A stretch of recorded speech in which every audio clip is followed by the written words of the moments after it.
Hey, welcome back to Life on the Wrist. Hope you're doing well. So this is the time of year that I really love. This is auction season, or at least for the summer months. So we are going to be talking about my favorite lots from the Geneva Watch Auction number 9 from Phillips.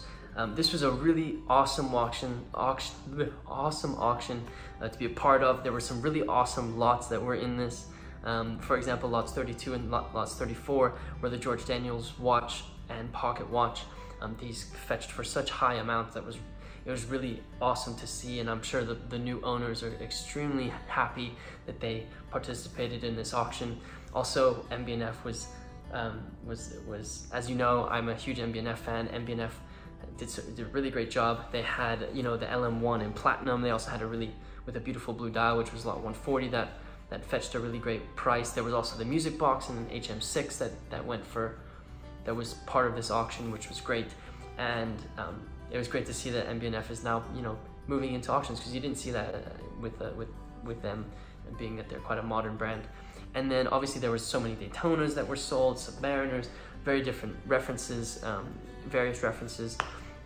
What was really interesting was there was this steel that was going for more. There were steel Daytonas that were going for more, even equivalent to what a gold Daytona was going for, because of the Paul Newman dial, but that's besides the point. It's kind of interesting to see that, you know, dial can change the amount that a watch will fetch.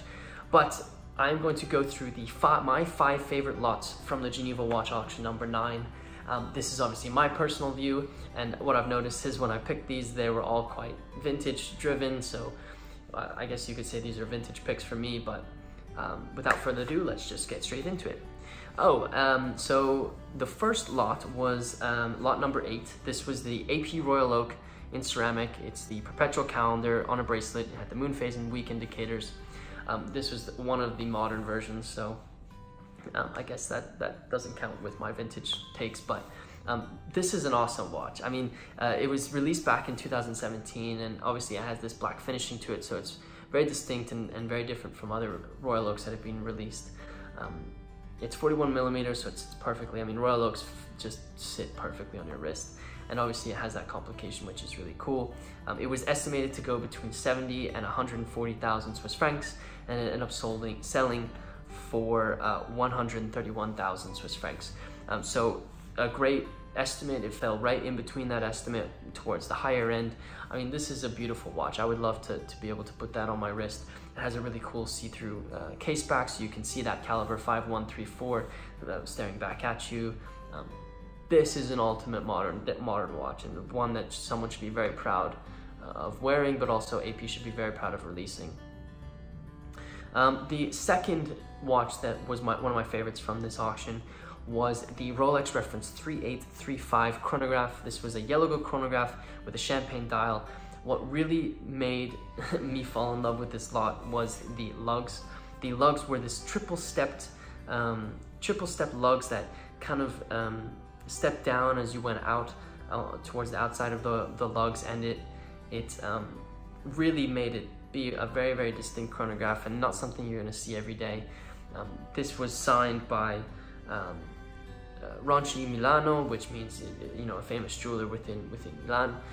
So again, it's got that provenance that's going to be, it's almost like having a Tiffany signed Daytona, you know. So cool that it was signed by a jeweler.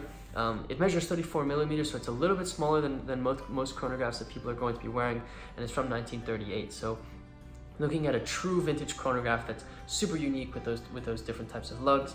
The estimate of the lot was, it was estimated to sell between 30 and 50,000 Swiss francs. It ended up selling for 47,000 Swiss francs. So again, in line with the estimate, and for sure fetched towards the higher end. This is a super rare watch, and being that it has very unique lugs, people are going to want to have unique a unique piece in their collection. So another really cool watch that I enjoyed. The next lot, number 3, the third lot that it was one of my favorites, was lot number 92. This was a two for one lot. So this was there was 2 watches in this. There was the JLC Deep Sea Alarm reference E857 from 1959. and then there was the 2011 re-edition of this watch, and both of them came in boxes, in their original boxes. So I think, you know, I've spoken about this previously, I have a huge admiration for movements, the memo box movement. I think there's a tremendous amount of value in a movement that has a hitting mechanism, and this is exactly that. The reference E857 was only produced for 3 years, so there was only about 1,061 versions of this watch that were ever produced. There were some that were signed just with Le Coultre, and there were some that were signed Jaeger Le Coultre. The ones that are signed with just Le Coultre are a lot more rare, are considered a lot more rare than the ones that have the full JLC signature. So, you know, you're getting one, extreme rarity when you're looking at this lot. Two, you're looking at pretty good condition. The dial has been turned to the left a little bit.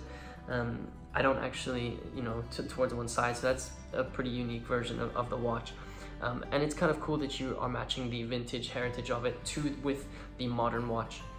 This lot was estimated to go between 45 and 65,000 Swiss francs, and it ended up selling for 56,000 Swiss francs. So, you know, again, great performance by Phillips, and a really cool lot that they decided to sell.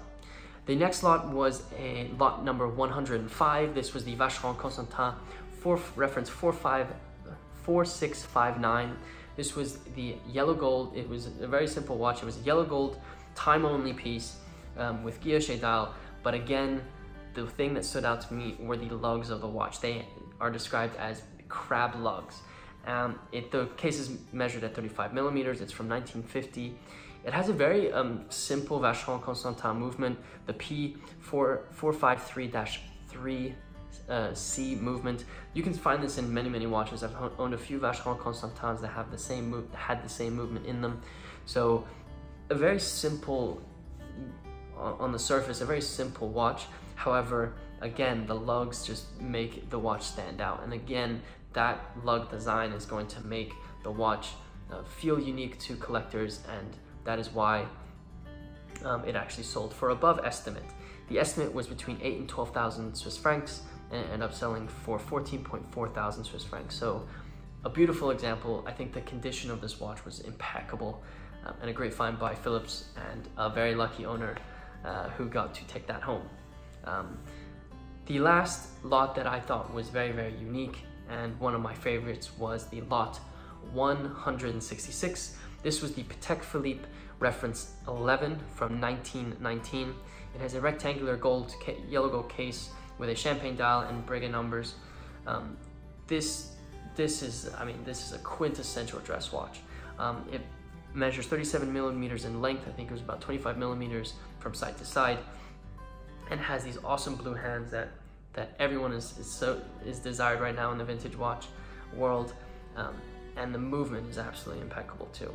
What was really cool about this is on Phillips's website they had a little bit of a blurb that described you know, the history of the watch, and they kind of spoke about how, you know, in the early 1900s, pre-World War I, no one really wore wristwatches. They, you know, used pocket watches, and that was it. But then post-World War I, a lot of the during and post-World War I, a lot of the officers started to wear watches on their wrists, and then that kind of developed a trend, and people started wearing watches on their wrists. And this was the perfect example. This was 1 year after World War I, and you can just imagine someone from that time period who decided to put this on their wrist. The estimate was between 20 and 30,000 Swiss francs, and it ended up selling for 45,000 Swiss francs. So almost more than double the bottom end of the estimate. So a beautiful lot, and for sure one of my favorites. So again, I'll quickly go over the first one that my 5 favorite watches from the Christie's, from the Phillips auction was the AP Royal Oak Ceramic Perpetual Calendar, the Rolex Reference 3835, the JLC Deep Sea Alarm, the modern and the vintage, the Vacheron Constantin 4659, and the Patek Philippe Reference 11. Just a few final thoughts. I thought, you know, what made this auction great was the fact that they had some little quirks that made certain lots a little bit more desirable than others. There was a lot of different variety. In my opinion, there was a little bit too much of Rolex Daytonas and Rolex Submariners, but that is the current state of the watch auction world. And there were really strong auction results. I'm pretty sure they filled 98% of what they were estimating. So I mean, that's a great number to be at. So those are my 5 favorite watches. Let me know in the comments below what you think about Phillips's auction that took place last week, or I don't know when this is going to come out, but took place the second week in May. I would love to hear what your favorite lot was. And if you've made it this far and you haven't already, subscribe to our channel. We make videos about watches, so take a look at our other content. And if you wouldn't mind slapping a like on this, that would be really, really helpful. And I hope you guys have a nice rest of your day.